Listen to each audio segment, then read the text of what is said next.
আমন্ত্রণ এসেছে কিন্তু এখনো মেলেনি খেলার চূড়ান্ত নিশ্চয়তা। কাগজে কলমে হিসাব মিলছে না বাংলাদেশের সামনে ৮ জাতির নতুন টুর্নামেন্ট, অথচ সেটি ঘিরে তৈরি হয়েছে বড় অনিশ্চয়তা। ফলে নতুন কোচ থমাস জুলির পরিকল্পনাতেও পড়েছে ছন্দপতন। তাহলে আসিয়ান কাপে বাংলাদেশের খেলা কি এখন অনিশ্চিত? আর এমন পরিস্থিতিতে হামজা শামিদদের কিভাবে প্রস্তুত করবেন নতুন এই কোচ?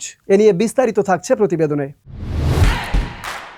আসিয়ান কাপে খেলার আমন্ত্রণ এসেছে বাংলাদেশের কাছে, কিন্তু এখনো আসেনি আনুষ্ঠানিক নিশ্চয়তা। আর এই অনিশ্চয়তাই যেন আটকে দিয়েছে জাতীয় দলের প্রস্তুতির চাকা। সেপ্টেম্বরে ফিফা উইন্ডোতে বাংলাদেশ খেলবে কোথায়?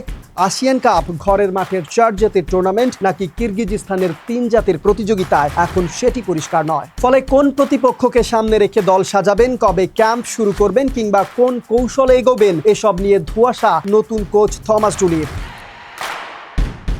ভারতের সরে দাঁড়ানোর পর বাংলাদেশের সামনে আসিয়ান কাপ খেলার সুযোগ তৈরি হয়, কিন্তু এই সুযোগ এখন পুরোপুরি নিশ্চিত না হওয়ায় পরিকল্পনা সাজাতে পারছে না ডুলি। এর সঙ্গে যোগ হয়েছে ঘরোয়া ফুটবলের প্রস্তুতির ঘাটতি। নতুন মৌসুমের ক্লাবগুলোই এখনো পুরোপুরি দল গুছিয়ে উঠতে পারেনি। ফলে জাতীয় দলের সম্ভাব্য খেলোয়াড়দের বড় একটি অংশ নিয়মিত দলীয় অনুশীলনের মধ্যে নেই। আর এখানেই শুরু হয় বড় চিন্তা, কারণ শুধু জাতীয় দলের ক্যাম্পে কয়েকদিন অনুশীলন করালেই আন্তর্জাতিক ম্যাচের জন্য একজন ফুটবলারকে পুরোপুরি প্রস্তুত করা কঠিন। বিশেষ করে যদি শেষ মুহূর্তে আসিয়ান কাপে খেলার সিদ্ধান্ত আসে, তাহলে প্রস্তুতির সময় আরও কমে যাবে। নতুন কোচের জন্য তখন নিজের কৌশল বাস্তবায়ন করা হয়ে উঠবে বড় চ্যালেঞ্জ। অথচ আসিয়ান কাপে বাংলাদেশের সামনে থাকছে সব কঠিন কঠিন প্রতিপক্ষ। Indonesia, Thailand, Vietnam, Philippines, Malaysia, Singapore কিংবা পাকিস্তানের মতো দলের বিপক্ষে খেলতে হলে শুধু রক্ষণাত্মক ফুটবল নয়, প্রয়োজন হবে নির্দিষ্ট কৌশল ও ম্যাচ পরিকল্পনার।